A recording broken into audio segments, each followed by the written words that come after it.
right, thank you for meeting with me. I'm just gonna ask a few questions.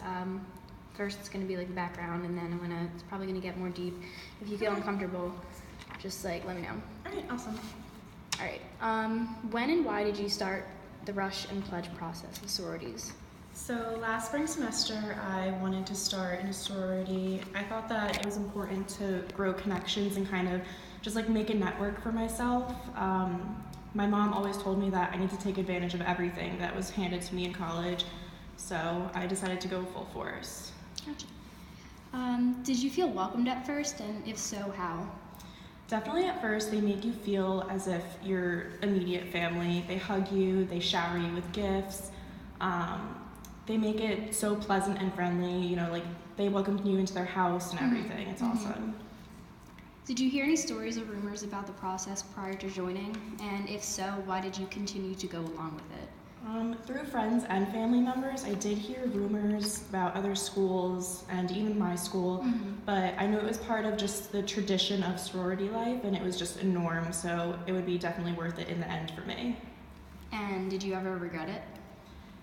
I started to second guess myself a little bit because mentally and physically I was drained. My classes were kind of falling behind, but I kept telling myself like it'll be worth it in the end, and I just kept going. It kind of scared me though when I had to hide myself almost. I had to hide in public places like dining halls, parties.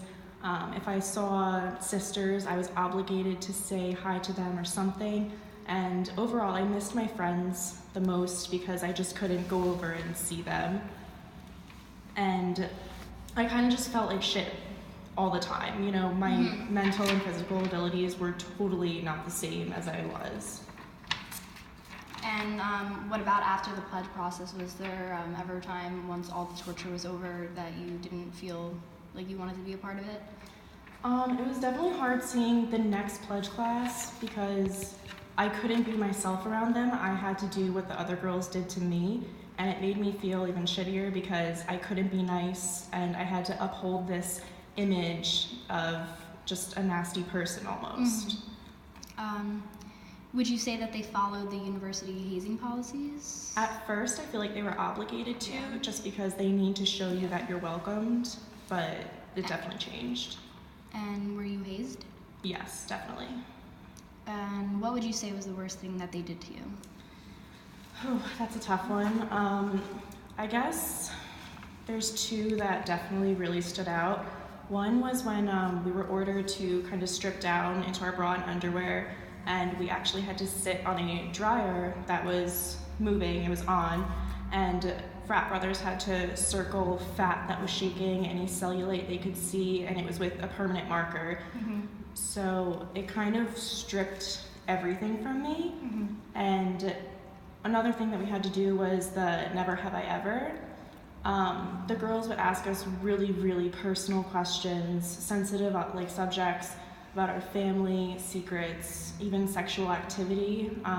If they didn't like the answer or question or whatever, they would make us drink. So at the end of the game, their priority was to make you either really, really drunk or really humiliated. And they wanted to just tear you down. Yeah. Would you say it was worth it in the end?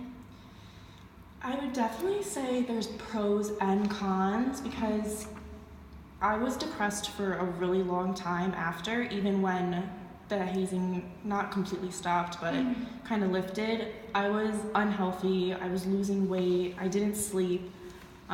The binge drinking just really took a toll on my body. My grades suffered like crazy. I went from a straight A student to C's, and I've never gotten that before. My friends kind of distanced themselves from me because they thought that I was fake, which I can agree with that. I was fake. And I kind of didn't want to talk about the process with my family because I just felt ashamed. I had to pretend everything was great and I couldn't look miserable, and it just really held me back. But on the plus side, you do get the connections, you get the job proposals and all of that, but I don't know which one outweighs which. Did you ever say anything to anyone about what was going on? So the number one rule is really you don't say anything. It's just part of the tradition. It's the norm of the Greek life. You don't say it. Everyone knows, but you don't say it. They can see it in your face, but it doesn't. And if you could give advice to someone going through this process, what would you say? Everything I went through, it will stick with me forever, but it is rewarding in the end, and you need to have thick skin to get through it. It shows you what you're capable of. It shows you how when someone tears you down, you can build yourself back up. And even though they're testing your loyalty and the lengths you'll go to, you can't push yourself past the breaking point. You really have to keep grounded, keep your morals, and it's really scary, but you need to know your limits in life. Well, all right, thank you. No That's all. problem.